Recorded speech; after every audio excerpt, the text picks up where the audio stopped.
Hi, మీ methodology Venkateswarlu sir. Last వీడియోలో మనం చర్చా పద్ధతి గురించి చెప్పుకున్నాం. అంతకుముందు వీడియోలో ప్రాజెక్ట్ పద్ధతి పార్ట్ 1 కంప్లీట్ చేస్తున్నాం. ఇప్పుడు ప్రాజెక్ట్ పద్ధతిలో పార్ట్ 2 గురించి డిస్కస్ చేద్దాం. ఈ ప్రాజెక్ట్ పద్ధతిలో మనం 4 అంశాల గురించి చెప్పుకోవాలి. సో ముందు అసలు ప్రాజెక్ట్ పద్ధతి ఏ వాదం నుంచి వచ్చింది, దీనికి మూల పురుషుడు ఎవరు అనే పార్ట్ 1లో, దీని నిర్వచనాలు ఏంది, ప్రాజెక్టులు ఎన్ని రకాలు, ఈ అంశాలన్నిటిని కూడా మనం ఫస్ట్ పార్ట్లో కంప్లీట్ చేసుకొని ఉన్నాం. ఇప్పుడు సెకండ్ పార్ట్లో ఈ ప్రాజెక్టు పద్ధతిలో ఉండేటటువంటి సూత్రాలు ఏంది, లక్షణాలు ఏంది అనేది ఫస్ట్ ఇప్పుడు బేసికల్గా చూద్దాం. ఓకే, సో ఈ ప్రాజెక్టు పద్ధతిలో ఉండే సూత్రాలు జనరల్గా ప్రధానమైనవి 2. అంటే అది ఏ మెథడ్ అయినా సరే ప్రధానంగా ఇందులో 2 సూత్రాలు ఉంటాయి. ఒకటి చేయడం ద్వారా నేర్చుకోవడం, లెర్నింగ్ బై డూయింగ్. 2 జీవిస్తూ నేర్చుకోవడం, learning by doing, learning by living. చేయడం ద్వారా నేర్చుకోవడం, జీవిస్తూ నేర్చుకోవడం. అంటే ప్రాజెక్ట్ అంటే అనేక కృత్యాల సముదాయం కాబట్టి విద్యార్థులు వ్యక్తిగతంగా కానీ లేదా జట్లలో కానీ చేస్తూ నేర్చుకుంటారు. ప్రాజెక్ట్ అంటే సహజ వాతావరణంలో ఎక్కడ సమస్య ఉందో దాని సహజ వాతావరణంలో పరిష్కరించాలి కాబట్టి, నిత్య జీవితంలో కృత్యాలు చేయాలి కాబట్టి, సో జీవిస్తూ నేర్చుకోవడం ఈ 2 సూత్రాలు. అయితే పర్టికులర్గా ఎస్జిటి సోషల్ మెథడాలజీలో ఈ ప్రాజెక్టు పద్ధతిలో ఉన్నటువంటి ప్రాథమిక సూత్రాలు ఏంది అని అడిగితే, ప్రాథమిక సూత్రాలు ఏంది అని అడిగితే 6 ఉంటాయి. సో అందులో ఒకటి ఏంటంటే కృత్యాధార సూత్రం. కృత్యాధార సూత్రం. 2 ఏంది అని అంటే, సో ఈ పద్ధతిలో ఉండే సూత్రాలలో ఒకటి కృత్యాధార సూత్రం, 2 ఉద్దేశ సూత్రం. ఉద్దేశ సూత్రం.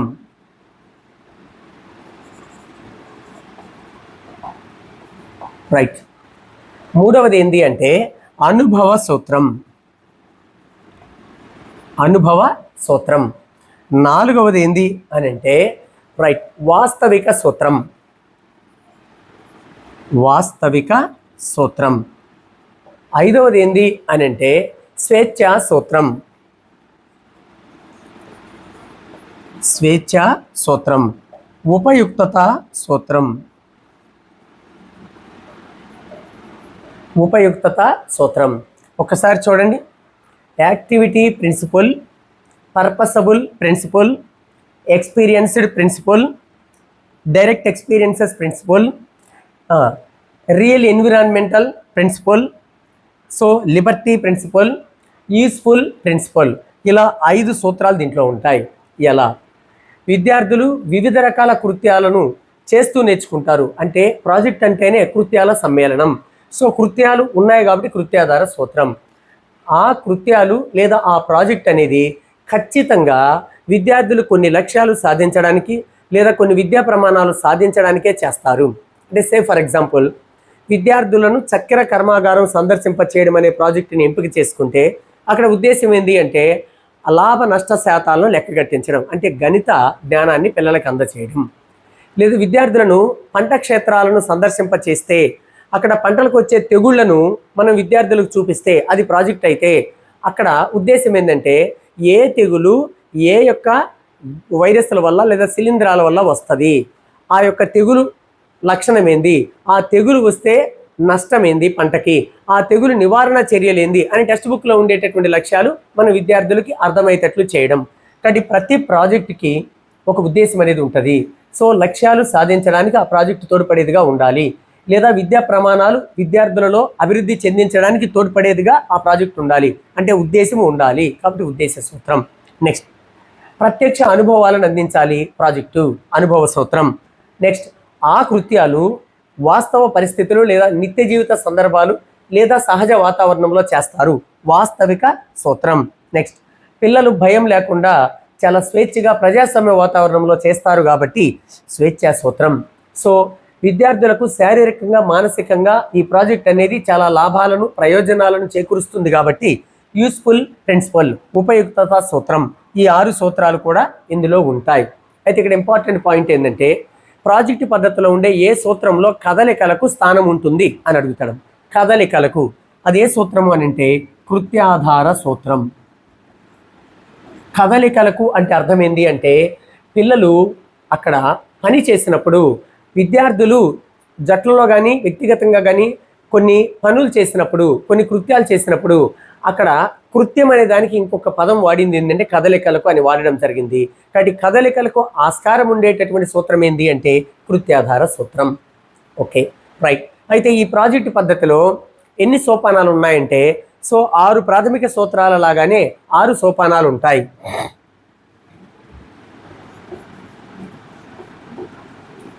ప్రాజెక్టు పద్ధతిలో 6 సోపానాలు ఉంటాయి. 1 పరిస్థితిని కల్పించుట.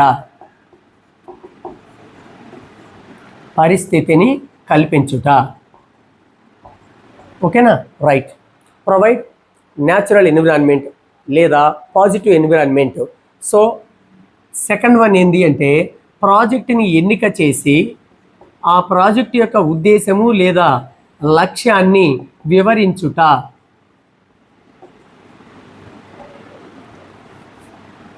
ఆ ప్రాజెక్ట్ యొక్క లక్ష్యాన్ని లేదా ఉద్దేశాన్ని వివరించుట. 2 పథక రచన లేదా ప్రణాళిక రచన.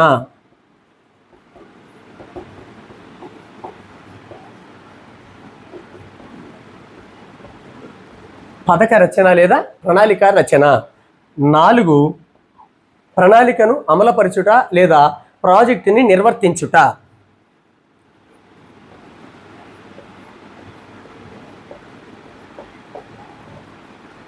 సో ఈ ప్రణాళికను అమలుపరచుట లేదా ప్రాజెక్టును నిర్వర్తించుట. నెక్స్ట్ 5వది ఉపయుక్తత. ఉపయుక్తత లేకపోతే మూల్యాంకనము. ఉపయుక్తత లేదా మూల్యాంకనము. చివరిది నివేదికను రూపొందించుట.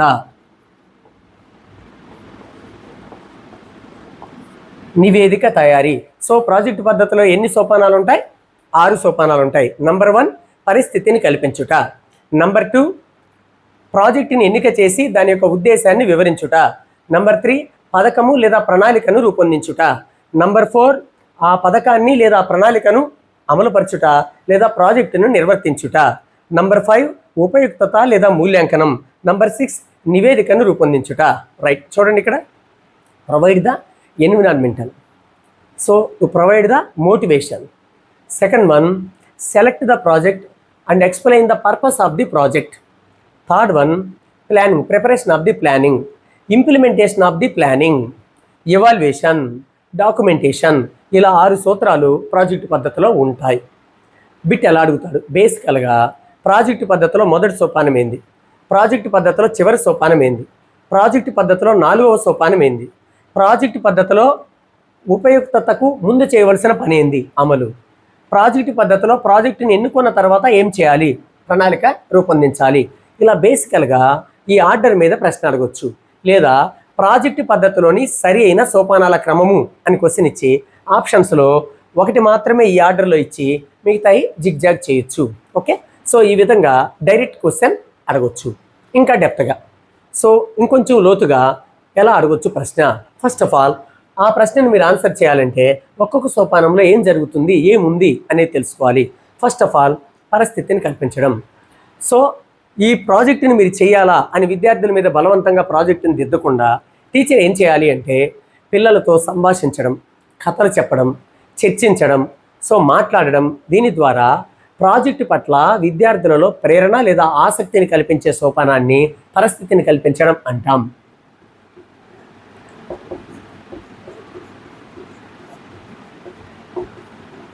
విద్యార్థులలో ఆసక్తి లేదా ప్రేరణ కల్పించే సోపానాన్ని పరిస్థితిని కల్పించడం అంటాం. అప్పుడు తరగతిలో ఉండే విద్యార్థులలో చాలామంది ఎస్ సార్ మనం ప్రాజెక్ట్ చేద్దాం అనే ఆసక్తితో మెజారిటీ పీపుల్ సార్ ఈ సంవత్సరం ఈ ప్రాజెక్టుని మనం నిర్వహిస్తాం అని ఎంపిక చేయడం జరుగుతుంది. అంటే ఈ పద్ధతిలో ప్రాజెక్టుని ఎవరు ఎన్నుకోవడం జరుగుతుంది అంటే విద్యార్థులు ఎన్నుకోవడం జరుగుతుంది. సో ఈ క్రింది ఏ బోధనా పద్ధతిలో విద్యార్థులు చేసే కృత్యాన్ని విద్యార్థులే ఎన్నుకోవడం జరుగుతుంది అంటే ప్రాజెక్టు పద్ధతిలో. ఓకే. సో పిల్లలందరూ కూడా సార్ ఈ సంవత్సరం బడిలో గాంధీ జయంతిని మేము నిర్వహిస్తాం సార్ అని ఆ ప్రాజెక్టుని ఎన్నుకున్నారనుకోండి. ఆ ప్రాజెక్టు ద్వారా మీరు ఏం తెలుసుకోవాలి అని ఆ ప్రాజెక్టు యొక్క ఉద్దేశాన్ని ఎవరు వివరించాలి విద్యార్థులకు అని అంటే ఉపాధ్యాయుడు వివరించాలి. ఉపాధ్యాయుడు ఆ ప్రాజెక్ట్ యొక్క ఉద్దేశాన్ని విద్యార్థులకు తెలియచేయాలి. ఇది రెండో సోపానంలో ఉండేటటువంటి అంశం. ఇంకా మూడో సోపానం. Okay, right. పిల్లలు ప్రాజెక్టు చేయడానికంటే ముందు ఆ ప్రాజెక్టుని ఎలా చేయాలా, ఎప్పుడు చేయాలా, ఎంత సమయం పడుతుంది, సో ఎక్కడికి సందర్శించాలి, ఎంత ఖర్చు అవుతుంది, ఇలాంటి విషయాలన్నిటినీ ఒక పేపర్ మీద కానీ నోట్బుక్లో కానీ రాసుకునేటటువంటి సోపానాన్ని ఏమంటామంటే ప్రణాళిక లేకపోతే పథక రచన అని అంటాం. ఎప్పుడు రాసుకుండేది? ప్రాజెక్ట్ చేశాకనా, ప్రాజెక్ట్ చేయడానికి ముందా? ప్రాజెక్ట్ చేయడానికి ముందు ఆ ప్రాజెక్ట్ ఎలా చేయాలో సో ఒక పేపర్ మీద ఒక ప్రణాళికాబద్ధంగా అంటే ఒక సిస్టమేటిక్ ఆర్డర్లో రాసుకుండేటటువంటి సోపానాన్ని పథక రచన అని అంటాం. రైట్. అయితే ఒక ప్రాజెక్ట్ యొక్క విజయం ఏ సోపానం మీద ఆధారపడి ఉంటుంది అంటే ఈ పథక రచన మీద ఆధారపడి ఉంటుంది. సో ప్రాజెక్ట్ యొక్క సక్సెస్ దేని మీద ఆధారపడి ఉంటుంది అంటే ప్లానింగ్ ఆఫ్ ది ప్రాజెక్ట్ మీద ఆధారపడి ఉంటుంది. గుర్తుపెట్టుకోవాలి. రైట్. ఎలా చేయాలో ప్రాజెక్టు, ఎప్పుడు మొదలు పెట్టాలో, ఎంత సమయం పడుతుంది, ఎక్కడికి సందర్శించాలి, ఖర్చు ఎంత అవుతుంది, ఇలాంటి వివరాలన్నింటినీ ఒక పేపర్ మీద లేదా ఒక నోట్బుక్లో ప్రాజెక్ట్ చేయడానికంటే ముందే రాసుకునే సోపానాన్ని పథక రచన, ప్లానింగ్ అని అంటాం. Okay, next.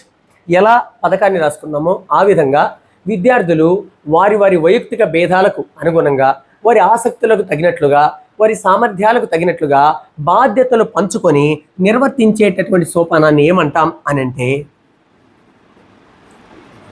బాధ్యతలు పంచుకొని ఆ పనులు విద్యార్థులు చేసేటటువంటి సోపానాన్ని ఏమంటాము అని అంటే అమలు అని అంటాం.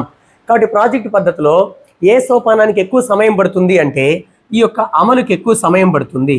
ఎందుకు అంటే విద్యార్థులు బాధ్యతలు పంచుకొని పనులు చేయాలి కాబట్టి కొంచెం ఎక్కువ టైం పట్టద్ది. కాబట్టి ఈ క్రింది ఏ సోపానానికి ఎక్కువ సమయం అవసరం అని అంటే అమలు. రైట్. ప్రాజెక్ట్ యొక్క విజయం ఏ సోపానం మీద ఆధారపడి ఉంటుంది? పథక రచన మీద. కానీ ఈ సోపానాలలో ముఖ్యమైనది ఏది అంటే సో అమలు. సో ఈ నాలుగో సోపానమే చాలా ఇంపార్టెంట్ సోపానము. కాబట్టి ప్రాజెక్టు పద్ధతిలోని సోపానాలలో ముఖ్యమైనది ఏది అంటే నాలుగో సోపానం ప్రాజెక్ట్ అమలు లేదా ప్రణాళికను నిర్వర్తించుట. నెక్స్ట్, విద్యార్థులు వారి వారి బాధ్యతలను పంచుకొని నిర్వర్తించే సోపానం ఏది అంటే అమలు లేదా నిర్వర్తించుట. ఎక్కువ సమయం అవసరమైన సోపానం ఏది అంటే అమలు లేదా నిర్వర్తించుట. నెక్స్ట్ చూడండి. అయితే ప్రాజెక్ట్ అయిపోయిన తర్వాత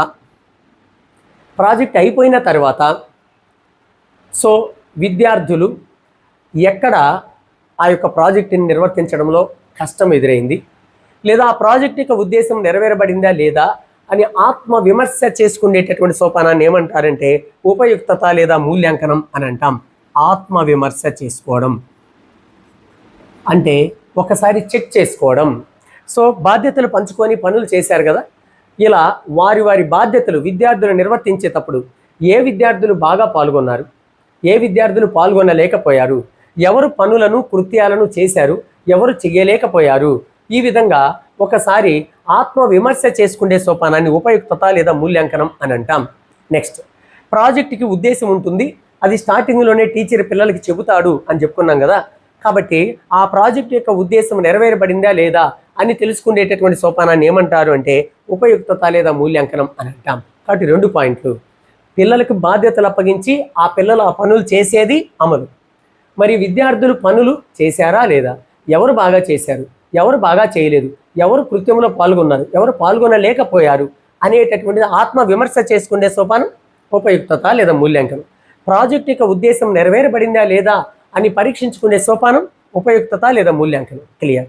నెక్స్ట్, ప్రాజెక్ట్ అంతా అయిపోయిన తర్వాత ఇదిగో ప్రాజెక్టు ఎన్నుకున్న దగ్గర నుంచి ప్రాజెక్టు మూల్యాంకనం చేసేంత వరకు కూడా అన్ని విషయాలను ప్రాజెక్ట్ అయిపోయిన తర్వాత ఒక నోట్బుక్లో రాసుకునే సోపానాన్ని ఏమంటామంటే నివేదిక.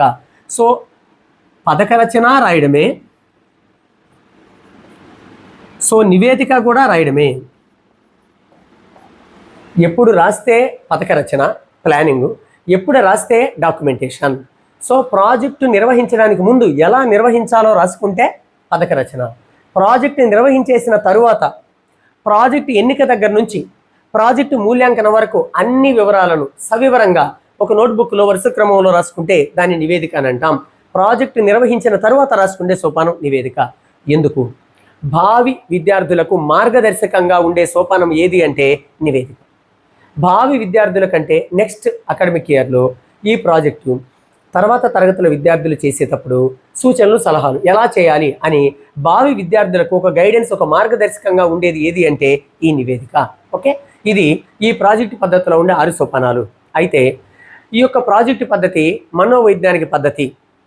అంటే మనోవిజ్ఞాన శాస్త్రవేత్త అయినటువంటి థారన్ డైక్ ఒక 3 అభ్యసన నియమాలను కనిపెట్టడం జరిగింది. థారన్ డైక్ తన అభ్యసన సిద్ధాంతాల ద్వారా 3 అభ్యసన నియమాలను కనిపెట్టాడు. సంసిద్ధత నియమం, అభ్యాస నియమం, ఫలిత నియమం, law of readiness, law of exercise, law of result. So ఈ 3 అభ్యసన నియమాలు ఈ సోపానాలలో ఎక్కడ ఉన్నాయి అనేది ఇంపార్టెంట్. సో సంసిద్ధత నియమం అనే మొట్టమొదటి నియమమేమో పరిస్థితిని కల్పించుట అనే దగ్గర ఉంటుంది. సంసిద్ధత నియమం పరిస్థితిని కల్పించడం అనే సోపానంలో ఇమిడి ఉంటుంది. అభ్యాస నియమం ఎక్కడ పని జరిగితే అక్కడ అభ్యాసం అనేది వస్తుంది.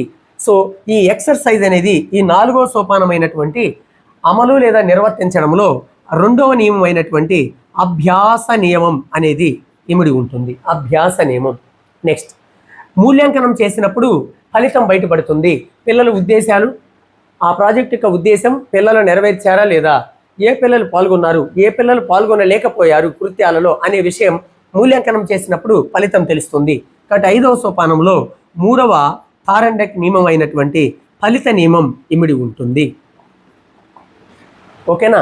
సో ఇది ఈ సోపానాలకు సంబంధించినటువంటి సమగ్రమైన సమాచారం. ఇప్పుడు ఎగ్జామినేషన్లో క్వశ్చన్ డెప్త్గా ఎలా అడిగినా సరే మీరు చేయగలగాలి. సే ఫర్ ఎగ్జాంపుల్, విద్యార్థులు శ్రావణ బెల్గోనాలో ఉండే గోమటేశ్వర విగ్రహాన్ని సందర్శించి అక్కడ స్థానికులను ఇంటర్వ్యూ చేసి ఆ గోమటేశ్వర విగ్రహం యొక్క చారిత్రక ప్రాధాన్యత వంటి వివరాలను నమోదు చేస్తూ ఉన్నారు. ఓకేనా? సో ఒకసారి మళ్ళీ క్వశ్చన్ చూడండి. విద్యార్థులు శ్రావణ బెల్గోనాలో ఉండే గోమటేశ్వర విగ్రహాన్ని సందర్శించి అక్కడ స్థానికులను ఇంటర్వ్యూ చేసి ఆ యొక్క గోమటేశ్వరుని యొక్క సమాచారాన్ని సేకరించడం అనున్నది ఈ సోపానంలోని ఒక భాగం. ప్రణాళిక రూపొందించడం, అమలు లేదా నిర్వర్తించడం, ఉపయుక్తత లేదా మూల్యాంకనం, నివేదిక తయారు చేయడం. రైట్ ఆన్సర్ అమలు. Very good. సో నివేదిక కాదు, అమలు. అంటే పిల్లలు బాధ్యతలు పంచుకొని పనిచేస్తున్నారు. అంటే పిల్లలు అక్కడికి వెళ్ళారు, పని, అక్కడ స్థానికులను ఇంటర్వ్యూ చేస్తున్నారు, పని, సమాచారాన్ని సేకరిస్తున్నారు, పని. కాబట్టి పిల్లలు వారి బాధ్యతలు నిర్వర్తించే సోపానాన్ని అమలు అని అంటాం. ఓకే, థారన్ డైక్ సంసిద్ధత నియమం ఏ సోపానానికి చెందుతుంది? పరిస్థితిని కల్పించడం. అభ్యాస నియమం అమలు లేదా నిర్వర్తించడానికి. ఫలిత నియమం మూల్యాంకనానికి. ఓకేనా? భావి విద్యార్థులకు మార్గదర్శకంగా ఉండేది ఏంటి? నివేదిక తయారు చేయడం లేదా నివేదిక. ఇలా దీని మీద బిట్లు అడగడానికి అవకాశం ఉంది. ఓకేనా? నెక్స్ట్, ఇంకా దీంట్లో ఉండే లాభాలేంది, నష్టాలేంది. ఇక ఈ ప్రాజెక్ట్ పద్ధతిలో చివరి అంశం ఏంటంటే లాభాలేంది, నష్టాలేంది. ఫస్ట్ లాభాలు చూడండి, మెరిట్స్, డిమెరిట్స్. సో ప్రాజెక్టు పద్ధతి అనేది ఇప్పుడు మనం చెప్పుకుంటున్నటువంటి చర్చా పద్ధతి కానీ ప్రాజెక్టు పద్ధతి కానీ శిశు కేంద్రీకృత పద్ధతులే. రైట్. అయితే ఇది మనోవైజ్ఞానిక పద్ధతి.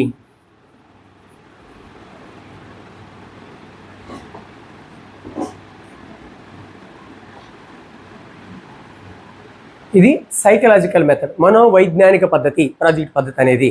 కాబట్టి మనోవిజ్ఞాన శాస్త్రవేత్త థారన్ డైక్ చెప్పిన 3 అభ్యసన నియమాలు ఇమిడి ఉండే పద్ధతి. సో 2వ మెరిట్ ఏంది అంటే థారన్ డైక్ అనే మనోవిజ్ఞాన శాస్త్రవేత్త తెలియజేసిన 3 అభ్యసన నియమాలు. ఒకటి వచ్చి సంసిద్ధత నియమం, 2 వచ్చి అభ్యాస నియమం, 3 వచ్చి ఫలిత నియమం. ఈ 3 నియమాలు ఇమిడి ఉండే బోధనా పద్ధతి ఏది అంటే ఈ యొక్క ప్రాజెక్టు పద్ధతి. రైట్. నెక్స్ట్ 3వ మెరిట్ చూడండి. విద్యార్థులు ఈ యొక్క పద్ధతిలో సామూహికంగా కృత్యాలు చేస్తారు. ఇలా కలిసిమెలిసి కృత్యాలు చేసేటప్పుడు ఇచ్చిపుచ్చుకోవడం, స్నేహ సంబంధాలు ఇలాంటివన్నీ మెరుగవుతాయి. కాబట్టి ఈ పద్ధతిలో సామూహికంగా కృత్యాలు చేస్తారు కాబట్టి విద్యార్థుల మధ్య సహకారము, ప్రజాస్వామ్య లక్షణాలు అభివృద్ధి చెందుతాయి.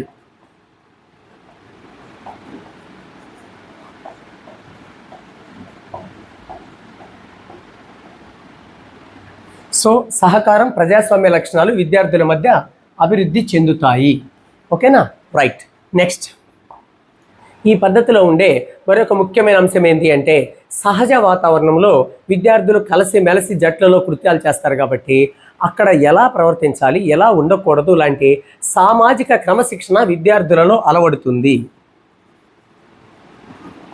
సామాజిక క్రమశిక్షణ విద్యార్థులలో అలవడుతుంది.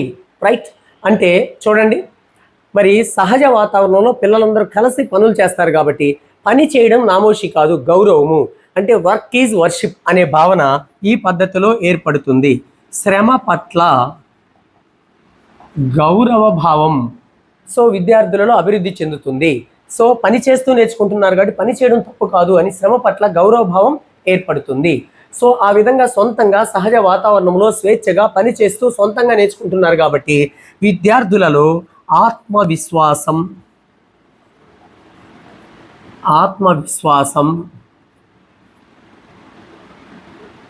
సో స్వయం కృషి విద్యార్థులలో ఆత్మవిశ్వాసం, స్వయం కృషి అభివృద్ధి చెందుతుంది. ఓకేనా? రైట్. ఇంకా చూడండి, ఇక్కడ బట్టి పట్టాల్సిన అవసరం లేదు. విద్యార్థులలో బట్టి పట్టవలసినటువంటి అవసరం లేదు. అంటే ప్రతిదీ చేసి సొంతంగా నేర్చుకుంటున్నారు కాబట్టి మళ్ళీ హోంవర్క్ భారం కానీ బైహార్ట్ చేయడం కానీ ఈ పద్ధతిలో అవసరం లేదు. నెక్స్ట్, వివిధ సబ్జెక్టులను సహసంబంధంతో నేర్చుకోవచ్చు. ఎలానో చూడండి. చక్కెర కర్మాగారాన్ని సందర్శించడానికి పిల్లల్ని తీసుకెళ్ళాం. అక్కడ ఆ చెరుకు పంటను చూసి చెరకు పంటకు కావలసిన పరిస్థితులు ఏంది, శీతోష్ణ స్థితి ఏంది, నేలలు ఎలాంటి స్వభావం కలిగిన నేలలు కావాలి, ఇలాంటి జాగ్రఫీ కానీ లేదా బయాలజీ కానీ పంటల గురించి మనకి భూమి గురించి నేర్చుకోవచ్చు, పిల్లలకి నేర్పించవచ్చు. కర్మాగారం లోనికి తీసుకెళ్ళినప్పుడు ఆ ఫ్యాక్టరీ ఎలా పనిచేస్తుంది అని ఫిజిక్స్ మనం నేర్పించవచ్చు. కర్మాగారం లాభ నష్ట శాతాలను లెక్కగట్టించి గణితాన్ని నేర్పవచ్చు. అంటే ఒక ప్రాజెక్టు ద్వారా 2-3 సబ్జెక్టులను సహసంబంధంతో నేర్చుకోవడానికి అవకాశం ఉంది. కాబట్టి ఈ పద్ధతిలో సబ్జెక్ట్స్ను విడివిడిగా కాకుండా సహసంబంధంతో బోధించవచ్చు. రైట్. అంటే ఒక ప్రాజెక్టు ద్వారా 2-3-4 సబ్జెక్టులను పిల్లలకి పరిచయం చేయడానికి అవకాశం ఉంది కాబట్టి జ్ఞానాన్ని ముక్కలుగా అందిస్తుందా, సమగ్రంగా అందిస్తుందా? రైట్. అంటే 2-3 సబ్జెక్టులను ఒక కృత్యం ద్వారా, ఒక ప్రాజెక్టు ద్వారా మనం పిల్లలకు అందిస్తున్నాం కాబట్టి సమగ్రమైన జ్ఞానాన్ని విద్యార్థులకు అందిస్తుంది, జ్ఞానాన్ని సమగ్రంగా అందిస్తుంది.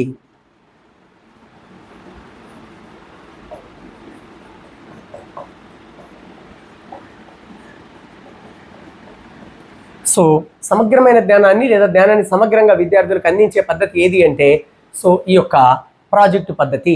ఓకేనా? రైట్. నెక్స్ట్ చూడండి, ప్రతి ప్రాజెక్టు కూడా, ప్రతి కృత్యం కూడా సహజ వాతావరణంలో కాబట్టి నిత్య జీవితంలో సమస్య పరిష్కారానికి పురికొల్పుతుంది ఈ పద్ధతి.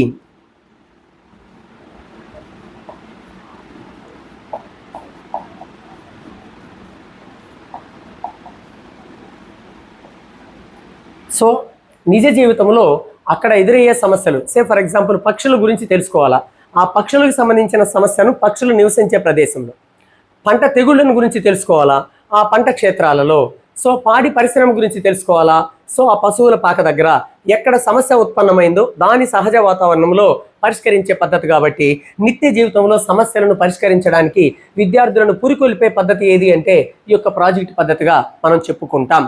రైట్. సో ఒక మాటలో చెప్పాలంటే నిజ జీవితానికి ఈ సబ్జెక్టులకి మధ్య సహసంబంధం ఏర్పడే పద్ధతి ఏది అంటే ఈ యొక్క ప్రాజెక్టు పద్ధతి. అంటే నిత్య జీవితంలో ఆ సబ్జెక్టులను పిల్లలకి నేర్పించడం జరుగుతుంది కాబట్టి నిజ జీవితానికి గణితానికి, నిజ జీవితానికి విజ్ఞాన శాస్త్రానికి, నిత్య జీవితానికి సాంఘిక శాస్త్రానికి మధ్య సంబంధం అవగాహన పరిచే పద్ధతి ఏది అంటే ప్రాజెక్టు పద్ధతి. ఇవి లాభాలు. ఇప్పుడు లోపాల దగ్గరికి వస్తాం, డిమెరిట్స్ దగ్గరికి వస్తాం, లేదా నష్టాల దగ్గరికి వద్దాం. చాలా సింపుల్ అమ్మ. ఇది చిన్న పద్ధత లేకపోతే పెద్ద పద్ధత? సుదీర్ఘమైనటువంటి పద్ధతి.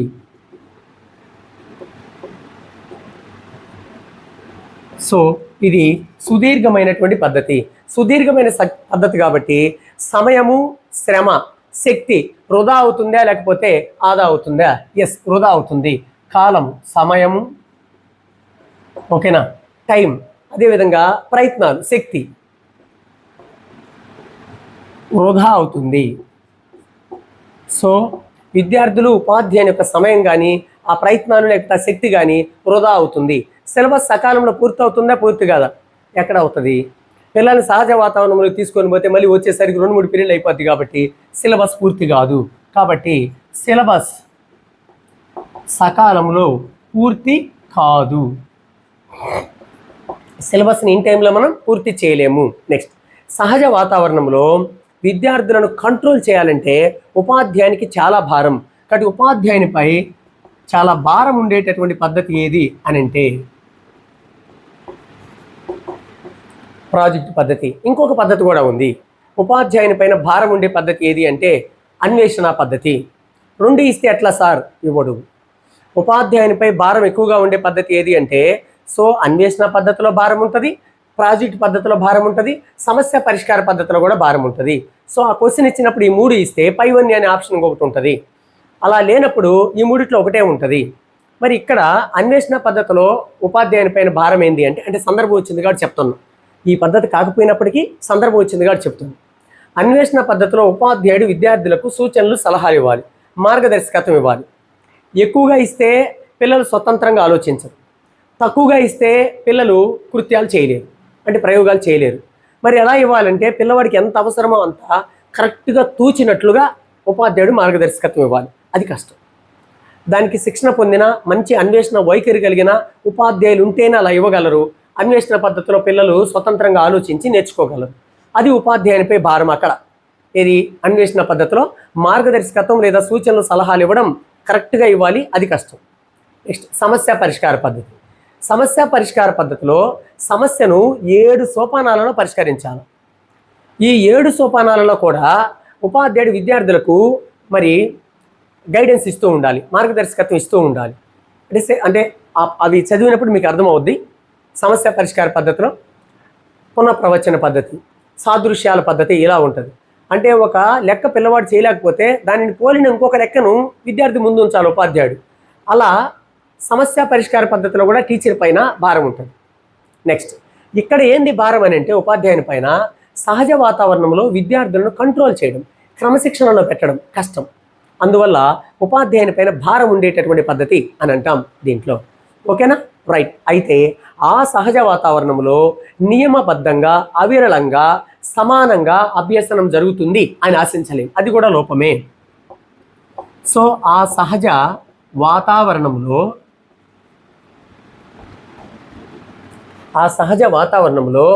సో నియమబద్ధంగా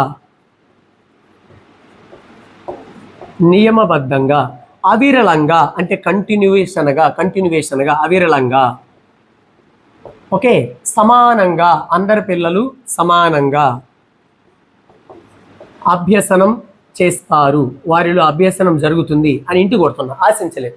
అంటే తరగతి గదిలో అయితే మనం అందరినీ చూసుకుంటూ అందరికీ అర్థమవుతుందా లేదా అని ఒక డిసిప్లైన్గా, ఒక కంటిన్యూవేషన్గా మనం బోధించగలం. ఏళ్ళని తీసుకొని తోటల్లోనో, చెరువుల్లోనో, నదుల్లోనో, ఓకేనా, చేపల పెంపక కేంద్రం దగ్గరకు వెళ్ళినప్పుడు అక్కడ కొంతమంది కాన్సన్ట్రేషన్ చేస్తారు, కొంతమంది చేయలేరు. అంటే సమానంగా అభ్యసనం జరుగుతుందని అక్కడ ఆశించలేము. నెక్స్ట్, నియమబద్ధంగా అంటే ఒక డిసిప్లైన్గా అక్కడ అభ్యసనం చేయలేము, అంటే డివేట్ అయిపోతారు పిల్లలు. అవిరళంగా సో రోజుసేపు చేయగానే ఏదో ఒక సహసిద్ధమైన అడ్డంకి వచ్చేసి ఆగిపోద్ది. మధ్యలో పిల్లలు ఏదో ఒకటి మాట్లాడి మనం చేస్తున్న ప్రాజెక్టు కొద్దిగా డివేట్ అవ్వడానికి అవకాశం ఉంటుంది. ఇలా ఒక రూల్ ప్రకారము, ఓకేనా, అంటే ఒక వరుస క్రమంలో లేకపోతే కంటిన్యూవేషన్గా లేకపోతే అందరి పిల్లలు సమానంగా ఆ సహజ వాతావరణంలో నేర్చుకుంటారు అంటే కష్టమే. అది దీంట్లో ఉండే ఇంకొక డిమెరిట్. ఓకేనా? నెక్స్ట్, పునశ్చరణ ఈ పద్ధతిలో ఉండదు. అంటే పునశ్చరణకు వీలు కాని పద్ధతి. ఓకేనా? అంటే రివిజన్.